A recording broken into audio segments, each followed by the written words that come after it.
my friends, and welcome back to another big brown box that we're going to bust open. So, yeah, I have the San Diego Comic-Con exclusive Skele-Shredder in this box. This was the only Comic-Con exclusive I went out of my way to try to get. There's others that I wanted this year, but I just don't have the money or the room. Not even sure I have room for this guy, but I went ahead and did it anyway. So yeah, just your standard Mattel Creations brown box. No outside shipper. This is what it came shipped in. I do have some banging up going on here, so hopefully everything inside is okay. But it's time for the mini meat cleaver of doom. I'm going to keep doing that. I don't care. I don't care. Okay. Yeah, great. Put that right on top where I'm cutting the tape. So yeah, right on top, right underneath where you would cut the tape is your mini comic. Yeah, I didn't cut through the plastic. I did not cut through the plastic, but there's a little scratch right there. So maybe if you got one of these and you haven't opened it yet, maybe open it from the other side. Look at that. Look at that. That is freaking awesome. Oh, that is so cool. I love the artwork on this box. So like every company always does something really cool with their boxes for San Diego Comic-Con. And as much as I am a stan for Transformers and Hasbro toys, when it comes to the San Diego Comic-Con stuff, I've got to give it to Mattel. They always just knock it out of the park. And there he is, our Skele-Shredder. And yeah, this box is stuck. So apparently we're going to have to work to get this out of the box, but I love that. It's got like a little jaw that opens up, the jaw bridge for Skeletor and Shredder combined. I can't be the only one who's done that. I know I'm not. Of course, there's holes in the top, so he gets a little bit of light. Imagine if you wanted to have this like propped up as a display piece, you could probably stick a couple of LEDs up in here and make it a little bit easier to see him sitting in there. All right, so let's figure out how we get this open. Oh, there's a grate back here. Isn't that great? All right, well, I'm going to figure out how to get this open off camera because I have a sneaking suspicion that I might be doing some damage here. So we'll be right back after these non-existent messages.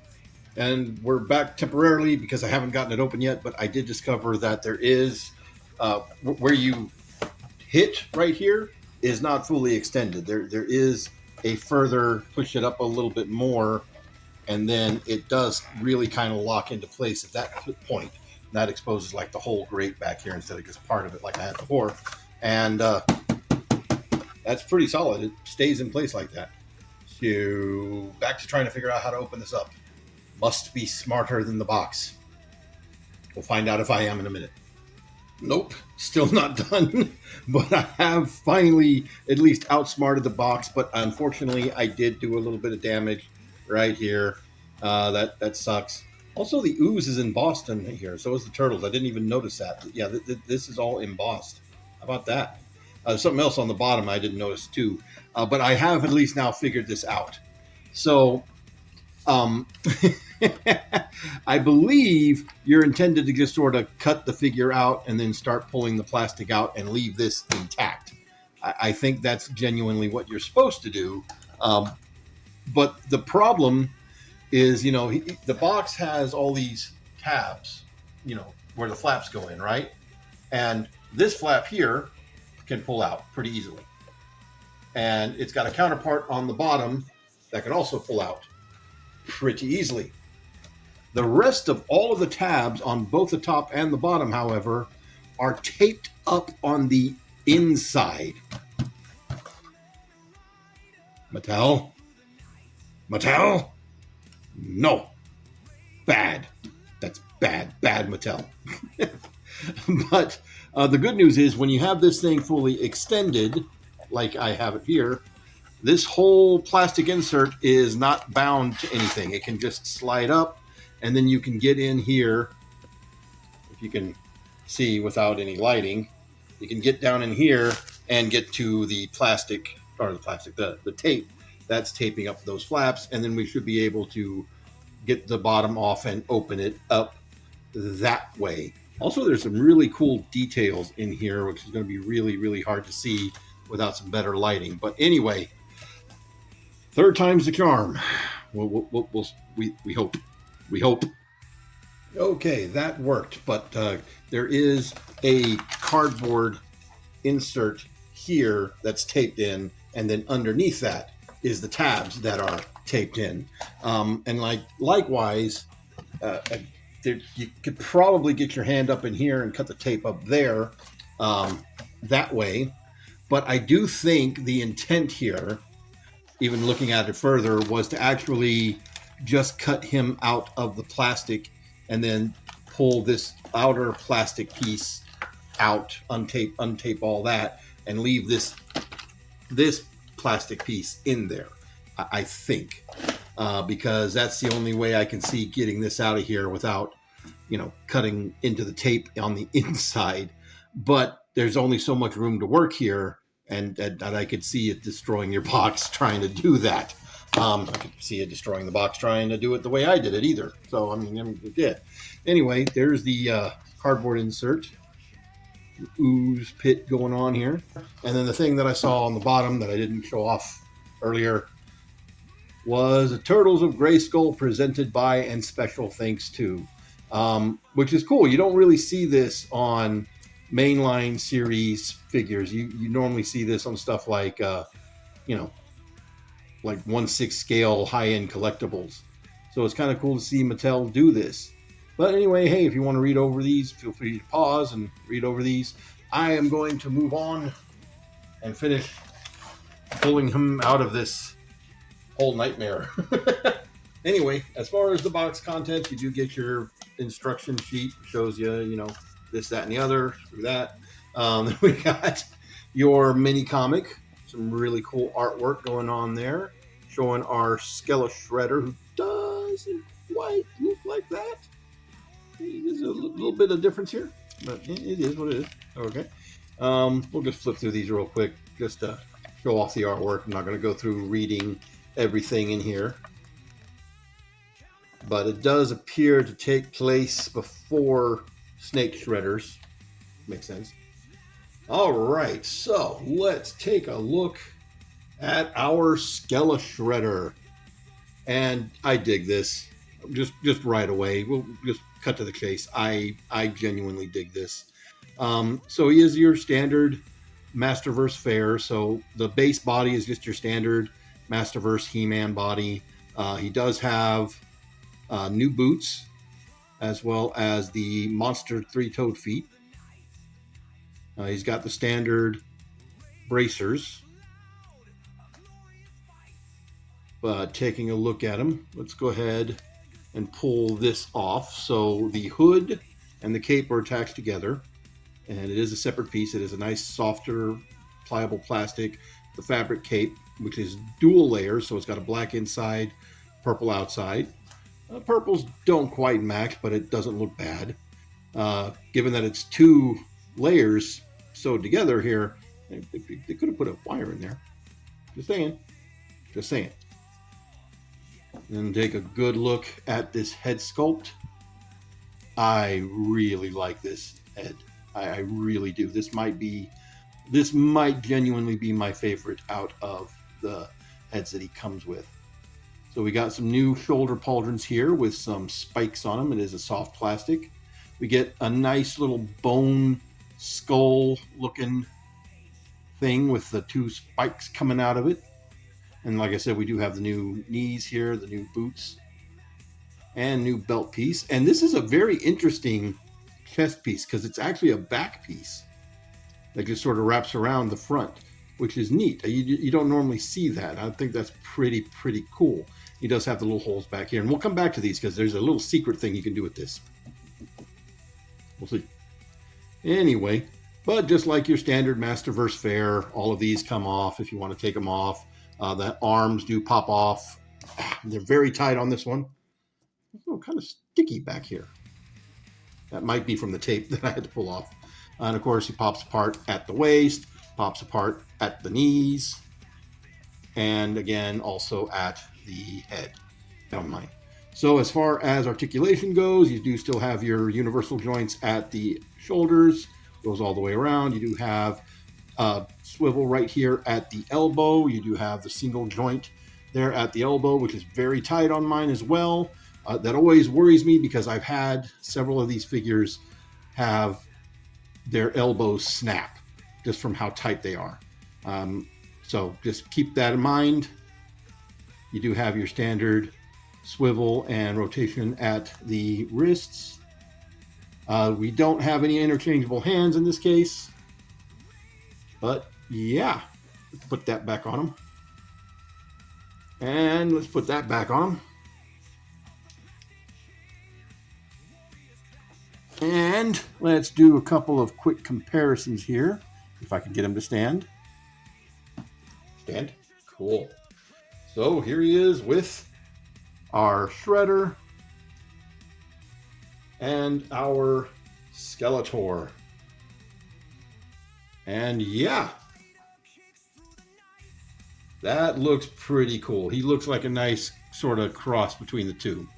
Honestly, if you were trying to ignore the fact that he was Skeletor, he'd still make just a good Shredder on his own.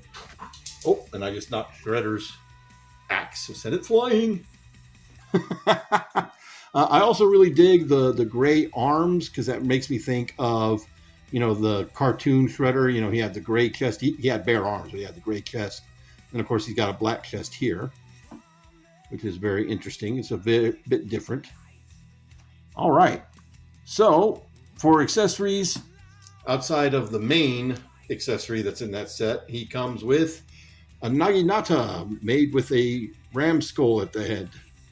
I guess it's supposed to be the version of his Havoc staff mixed with Shredder's type of weaponry. This piece does rotate. Killed him.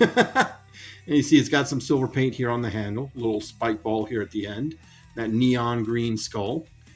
It's pretty heavy on one side, but it's a little bit flexible, but it's not gummy. But I think if you were holding it like down here, over time it still might droop. But obviously you'd be holding it from up here. He also does get two flags, which these are mostly for the throne, but he can hold them. So we've got a ram skull looking thing here.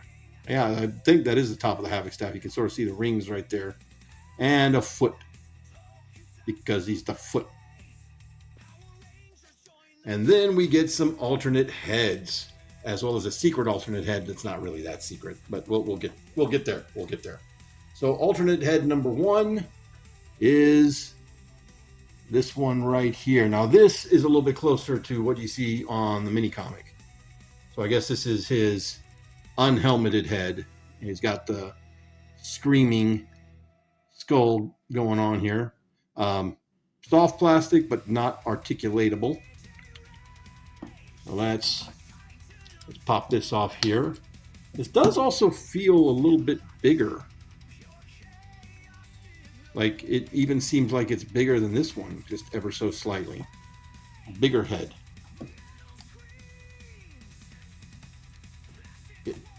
There we go. And I guess I could put the skull on through the hood, but oh well. That's probably would have been the smart way to do it. Oh, there we go. And now he's Skeletor dressed like Shredder. That definitely looks more like Skeletor. Well, I thought I liked this one better, but that's kind of pretty cool too. Damn it, they gave you a reason to get more than one. I did not do that. Anyway, our other alternate head, unfortunately, has a boo-boo. He came a little bit warped here. I'll get at it with a hair dryer later. You can see how it's sort of tilted and warped. Now this looks more like Shredder's helmet here without the the actual helmet part of it. You can sort of see there it's got Shredder's mask design right there. Same sort of red eyes with the blacked out bits, but then it's got like a cyber skull going on for the rest of it, and not the actual dome part. You can even see the little, see how he's got the little pits right there. So that's interesting. And of course now the final accessory, the bone throne that has been shredderized. And yeah, that is cool. So we've got two bone thrones now. We got one for the Masterverse and one for the Origins. But Origins, of course, this one's, shredderized. Interesting little tidbit here. Oh, I missed one of these. Oh, okay. I totally didn't even notice that. Be right back. There we go. So I guess those bands were there to keep the throne on. I mean, the throne, it does pull off. There's sculpted detail underneath there for some reason, but there's really nothing else. Now this is kind of cool though, because if you look, he's got two little ball joints right there, meaning the throne has storage spaces for helmets, or for his heads. I guess you could say that they're helmets, but they do still have eyes on them. So this version of Skeletor and Shredder fused has a space to store the decapitated heads of their enemies. Okay, and then we got some blades coming off back here.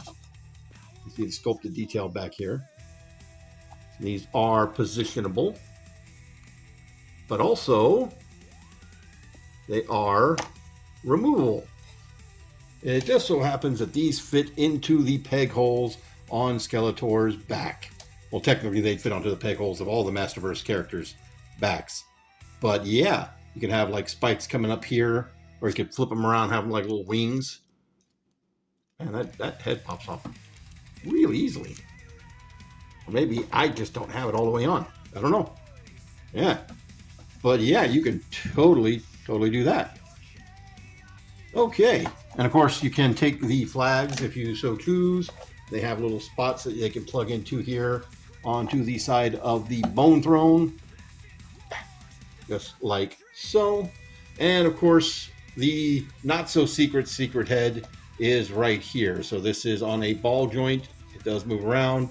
If you have the Masterverse bone throne, it's the same thing, where that's its own head that's on the said ball joint. It is cartoonishly big, but hey, maybe if you wanted to say, because it's something that I've been doing, as I mentioned, sometimes these figures' elbows like to break, and I have a Shredder that did that. So I've got a spare set of Shredder armor, and these will fit on your Masterverse figures. And I think that proportionately would look a little bit better on a Masterverse figure. So I'm just saying, the option for making a custom Masterverse Shredder is there. But then your bone throne would be without its helmet. So there is that. And of course you can probably need to take these off for this. You can get him in a sitting pose. He does have little foot pegs right here. Again, very much like the Masterverse bone throne. You can get his heels, he says, as he struggles onto that. And have him sitting on his bone throne with heads floating off to the side. And yeah, that's genuinely cool. This is genuinely cool. This is a really nice piece. Overall, I've been a huge fan of the Turtles of Greyskull. I don't have all of them because I just don't have the room. I pretty much had to skip the entire last wave.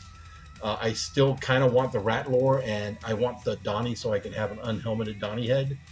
But as far as the rest go, I have to say no because I'm out of room. And for the same reason, no to the Thundercats as well. Not as big a fan of the way the Thundercats look in the Origins line as well. I think they're good. I think they're good Thundercats figures, but I just don't have the room for them. So this is probably going to be my last of the He-Man crossover figures that I'm getting. Well, they made Transformers ones, so it's kind of like obligatory that I get those, but I can put those in my office. But as far as these go, yeah, this will be the last one. And he is a great one to go out on. This is such a cool figure. He is definitely a lot of fun. I do not regret getting this guy. I just regret having to fight to get him out of the box. But anyway, I think he's actually still available. It looks like Mattel made a lot of these, so I could be wrong. I could be talking out my rear on that one, but hey, we all do that sometimes. Anyway, if you can get him, I recommend him. I think he's awesome. Just, be careful getting him out of the box. Until next time, guys, that's going to be it for me. Y'all have a good one.